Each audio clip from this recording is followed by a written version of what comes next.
Her akşam soruyorlar. Abi bu akşam yemekte ne var? Abi bu akşam yemekte ne var? Abi bu akşam yemekte ne var? Canlı yayın yaptığım zamanlarda. Genelde ben canlı yayınları yemek yaparken, daha doğrusu oturduğum zaman, oturarak bir şeyler yaptığım zaman canlı yayın yapıyorum. Onda da genelde yemek yapıyor oluyorum akşam saatlerinde.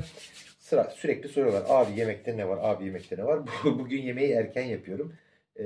O yüzden bugün yemekte kuru fasulye, etli kuru fasulye ve pilav olacak. Yanına bir de cacık yaparız. Süper olur. Dolayısıyla siz sormadan ben söylemiş oldum. Bugün yemekte ne varın cevabı. Genelde akşam saatlerinde yapıyordum yemeği ama dışarıda biraz yağmur yağdı. O yüzden şimdi başladım yemek yapmaya. Dışarıda yapacak bir şey yok çünkü etraf biraz çamur oldu. O yüzden dışarıdaki işleri bıraktım.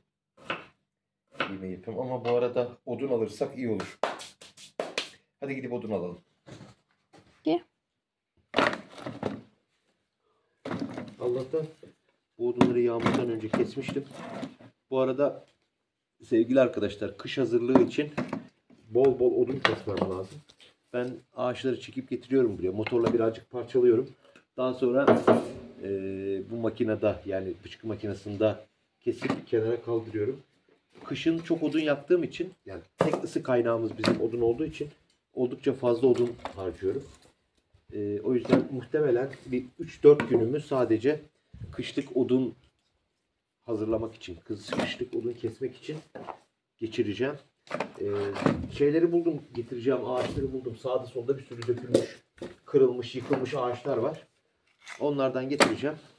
Sonra burada keseceğiz. Ondan sonra da bu yıl yaptığım, siz de izlemişsinizdir videolardan falan, odunluğa yığacağım. Kışın rahat rahat yakmak için. Şimdi de yemeğimizi yapmak için lazım. Bunları da dediğim gibi Allah'tan yağmurdan önce kesmişim. Hadi gidelim.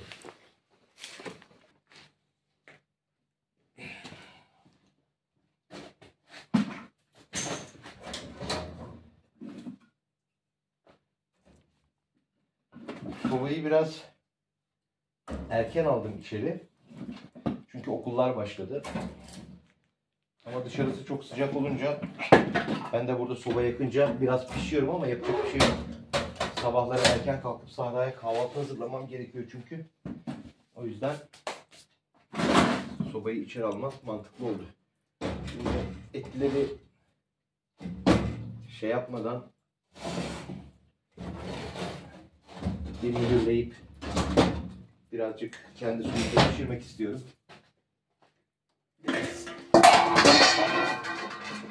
Yıktım perdeyi, eyledin bir an, sahibine haber vereyim hemen. Düşürdük bunu da aşağı, neyse bunu da takalım yerine. Bunlar tozlanmışlar, tozunu bir silmemiz lazım.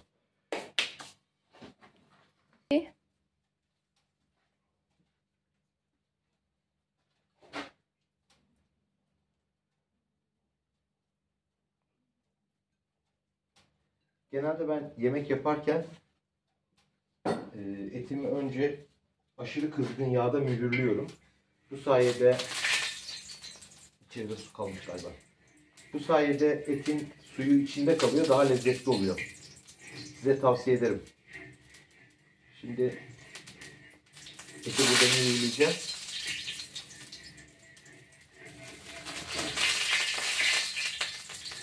Biraz. Bunun nedeni su. Sıçramasının nedeni su.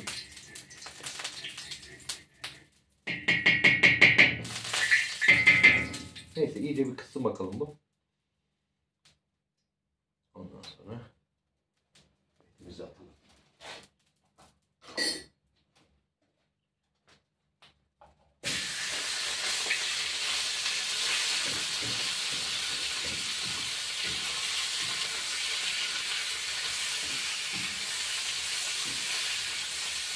Yeterince sıcak olmalı ki et güzel mühürlensin.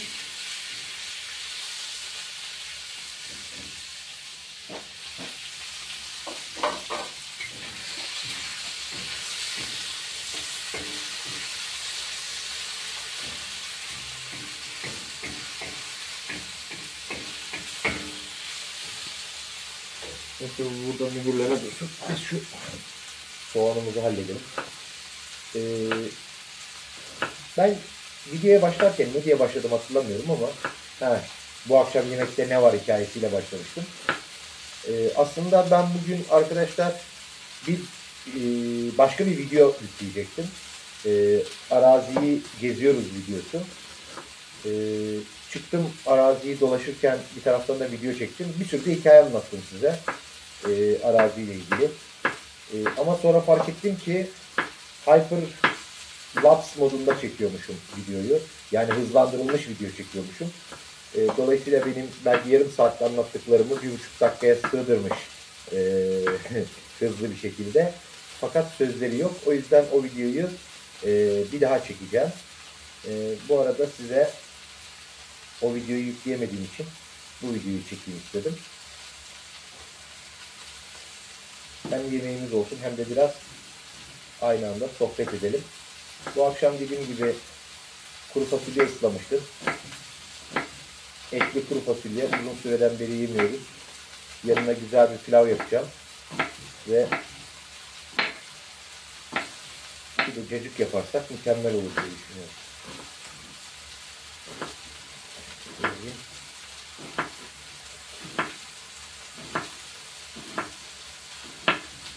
Ben bu soğanı doğrarken acayip duygulanıyorum. Gözlerim yaşarıyor. Gözlerim çok yaşarıyor. Sizde de aynısı oluyor mu? Oluyor da tabii.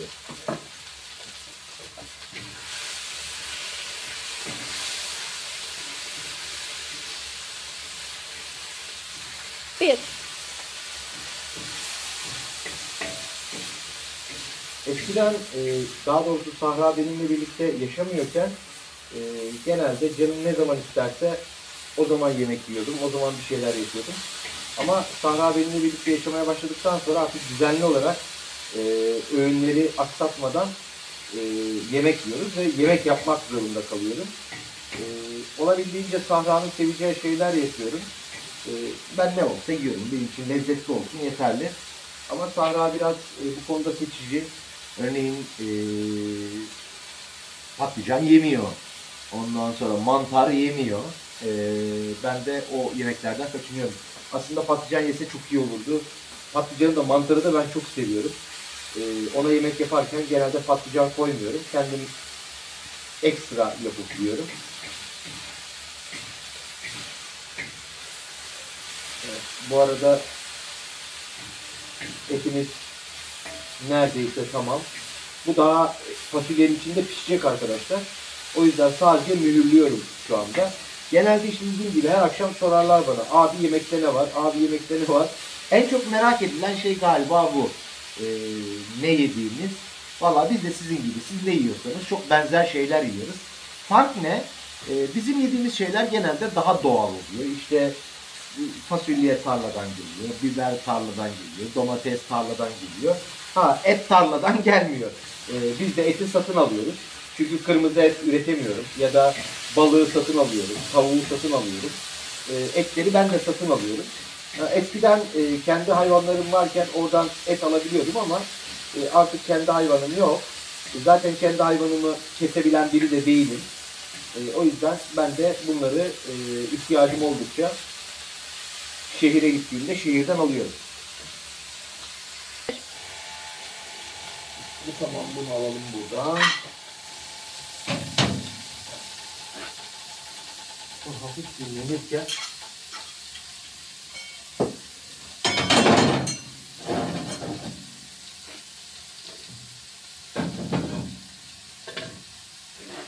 biz soğanlarımızı pembeleşinceye kadar kavuralım. Ben bugüne kadar hiç soğanın pembeleştiğini görmedim. Siz nasıl yapıyorsunuz bilmiyorum. Benim soğanlarım pembeleşmiyor. Birdenbire sararıyor. Eğer daha devam edersem kavurmaya kararıyor. Nasıl pembe yapıyorsunuz? Gıda boyası falan mı koyuyorsunuz? Çok merak ediyorum. Pembeleşinceye kadar kavurun. Olmuyor işte pembeleşinceye kadar. Hiçbir zaman pembe rengi yakalayamadım ben.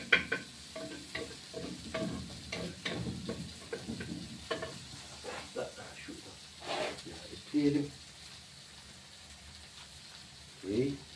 Ben hemen hemen her yemeğe sarımsak koyuyorum mutlaka. Sarımsak olmazsa olmazım. Müthiş lezzet katıyor yemeklere. Sarımsak aynı zamanda bir antibiyotiktir biliyorsunuz arkadaşlar. Müthiş sağlıklı.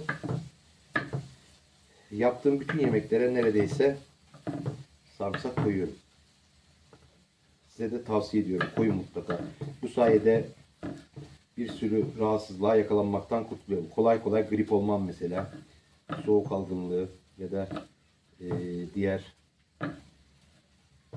biyotik hastalıklara çok fazla uğramıyorum.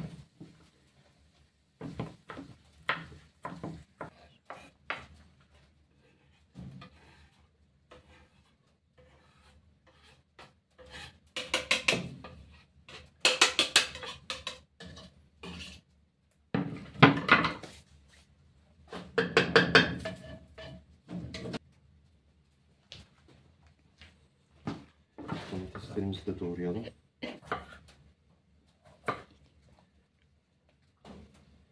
Domatesler benim kendi ürünlerim arkadaşlar. O yüzden biraz yamuk yumuk olabiliyorlar. Bu arada çok sıcak oldu. Aşırı sıcak oldu. Şimdi bir şey var. Şurada bozukluk var.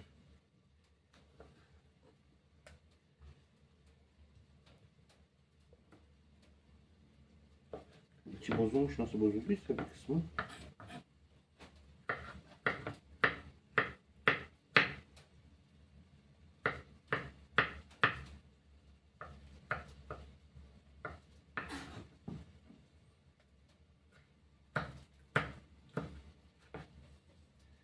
Domateslerin kokusu inanılmaz. Şu anda kokuyu alamıyorsunuz ama eğer kokuyu alabilseydiniz nasıl güzel koktuğunu siz de eminim bana katılacaktınız. Çocukluğunuzda yediğimiz domatesler gibi kokuyor bunlar. O yüzden biraz yamuk yumuk oluyorlar ama müthiş lezzetli ve çok güzel kokuyorlar. Seviyorum bunu.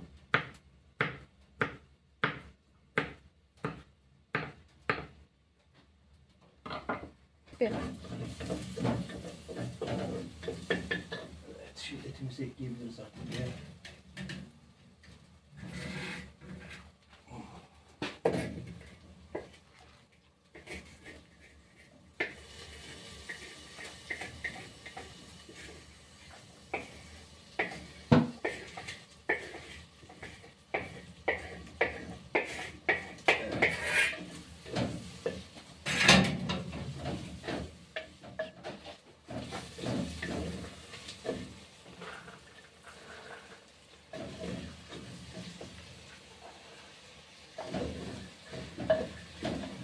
Sıcaktan bunu aldım. Çok sıcak.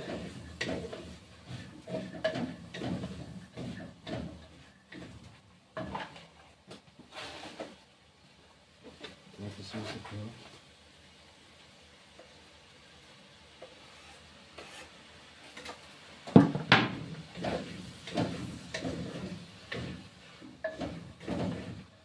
Şimdi bunu bir kaynatacağım. Ondan sonra da kenara alacağım. Yavaş yavaş. Daha akşam yemeğine bayağı bir zaman var. 2-3 saat ağır ağır pişecek bu.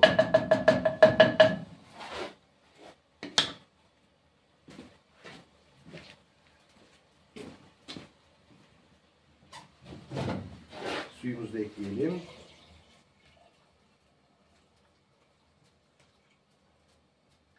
Evet. Son bir kez karıştıralım. Kuru fasulyemiz hazır neredeyse. Baharatlarını falan atacağım ama daha sonra. Şimdi yavaş yavaş bunun kaynadıktan sonra pişmesi lazım. Bir de ağzını kapatalım bunu. Evet. Yemeğimiz tamam. Pilavı sonra yapacağım. Oh, çok bunu aldım, çok sıcak. Yandım. Sevgili arkadaşlar. Ne söyleyeceğimi de unuttum ama neyse. Zannediyorum bu videoda sıcaktan ve yorgunluktan başka bir şey söylemeyeceğim. Özetle bu akşam yemekte kuru fasulye ve pilav var. Yanına da cacık yapacağım. Kendinize iyi bakın. Her şey gönlünüzce olsun. Hoş kalın, mutlu kalın, şen kalın. Allah'a emanet kalın. Haydi eyvallah.